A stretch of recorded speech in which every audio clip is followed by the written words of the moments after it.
สบายดีมื้อนี้เฮาสิมาคั่วปลาตบย่าอยู่นี่นะสิถ่ายลงมือสังหารลง YouTube คั่วปลาใหญ่ นายกไปเลยบ่ปลาใหญ่ๆนี่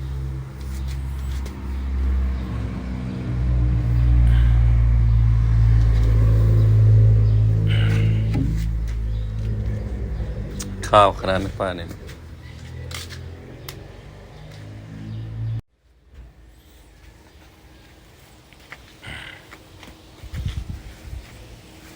ดอกไม้ก็งาม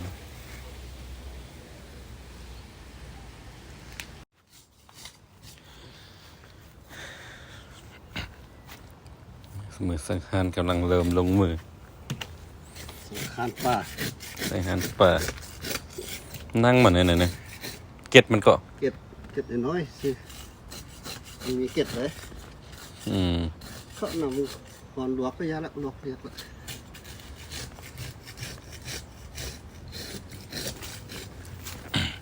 ก็นำพรลวกสิ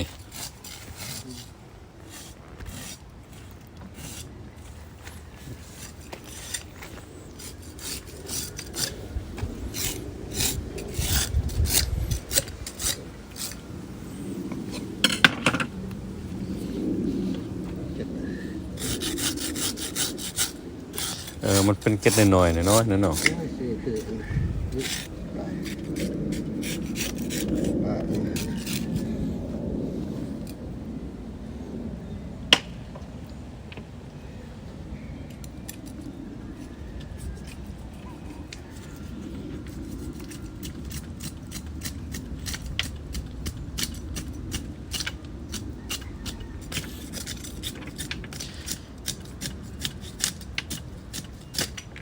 บดแค้นบดใส่บดใส่แห้ง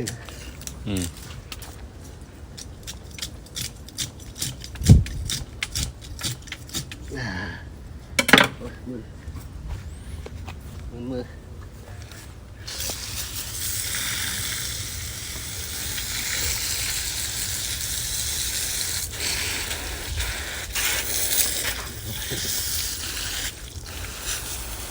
นี่เป็นวิธีการล้างปลา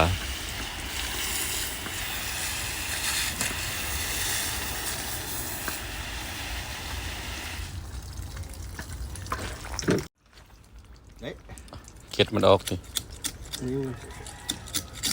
น้ำขี้มัน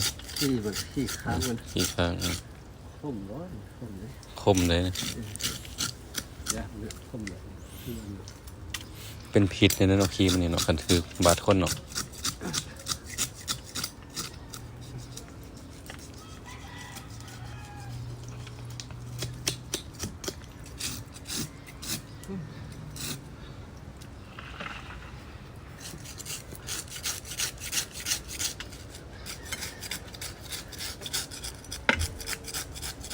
ตัวผู้หรือตัวแม่วะตัวแม่พวกตัวแม่ตัวผู้เนาะปลาผู้หรือแม่ผู้ละ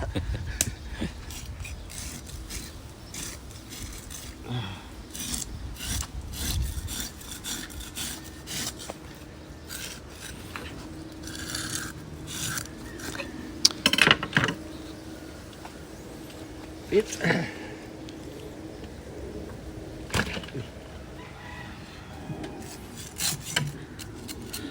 เหงือกหน่อยครับเจอตัวใหญ่คนนี้ก็คิดว่าพญานาคเลยเนาะเมืองลาวนะ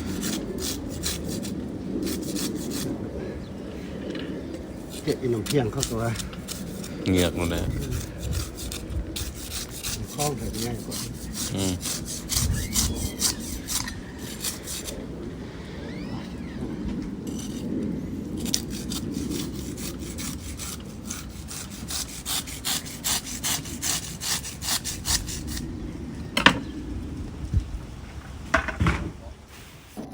น้ำหอมมันหลวกเนาะมันออกอยากข้าวไปต้มเอาเนื้อแล้วก็ไปต้มเอานำที่ตลาดว่า นมพอกนั่นนะ อ่อนและแห้งเลย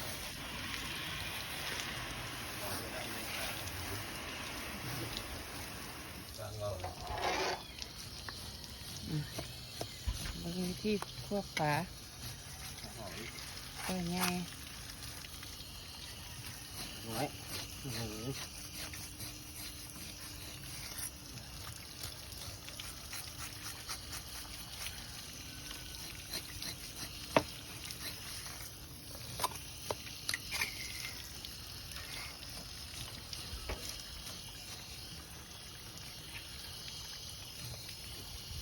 ด้านใต้ตึกป้าเป็นป้านะฮะ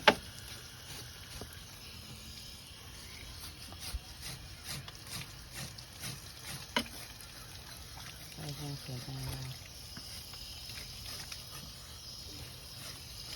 เอาเด้อเพื่อจะกินนะกินเด้อกินได้อีกปล่อยป้าช่วยปล่อยป้า ก่อยเป็นอยู่กับป้าเนี่ยกินที่ ปล่อยสร้อยป้าแล้วป้าจุ่มบ่เฮ็ดอะไร จุ่ม น้ำตกบ่ ปล่อย จุ่มบ่ ฮอตฮอต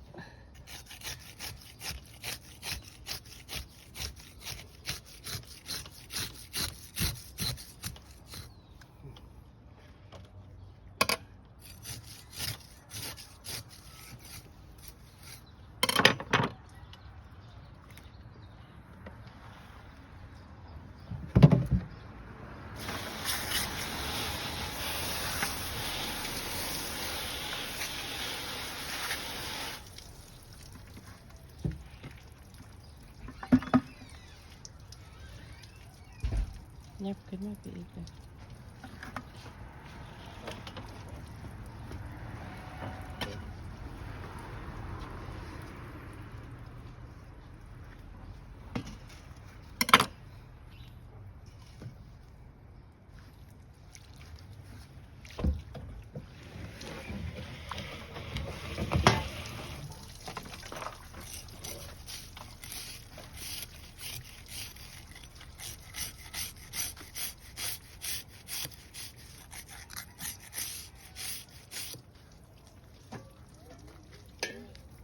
กระเบาเนี่ยโอ้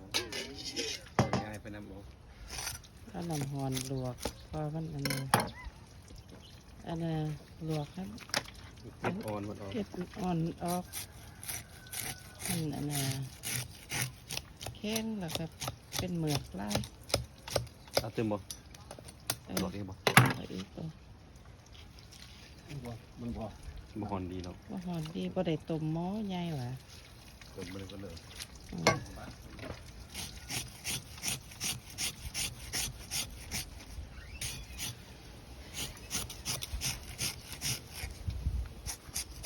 บ่ท่านไข่เนาะตัวหน่อยเนาะ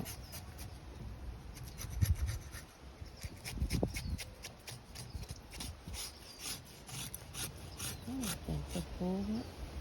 ไข่นี่ตะแห้งนี่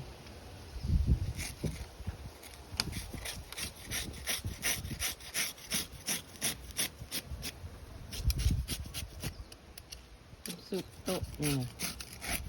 เอาว่างไว้โต๊ะง่ายนี่สุดโต๊ะเป็นเงา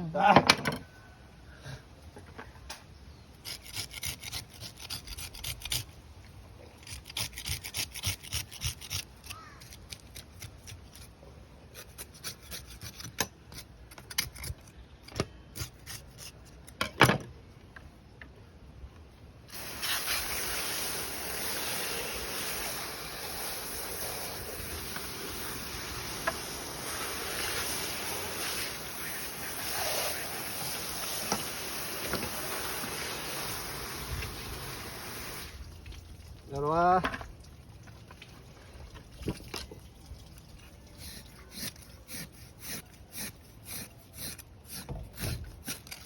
นั่งมันก็หลอกทิ้งว่ะ ออกขึ้นเลยว่า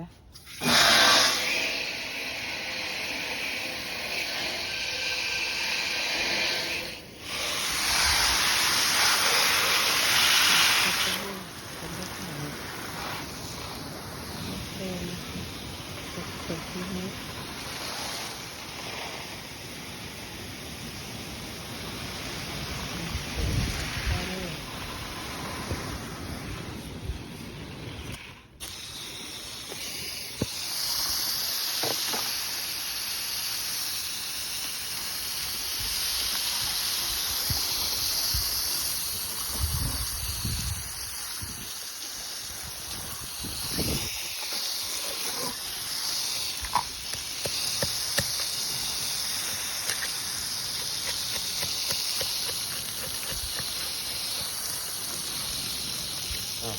เรียบเลย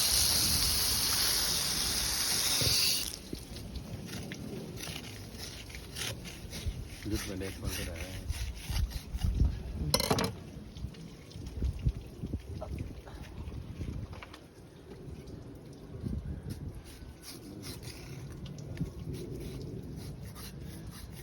ต้องลวกซึมนะ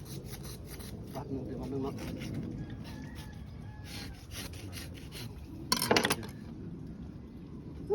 มาอันนี้นะหมดไปก่อน นะ ตบไปก่อนเนาะเอาตบไปก่อน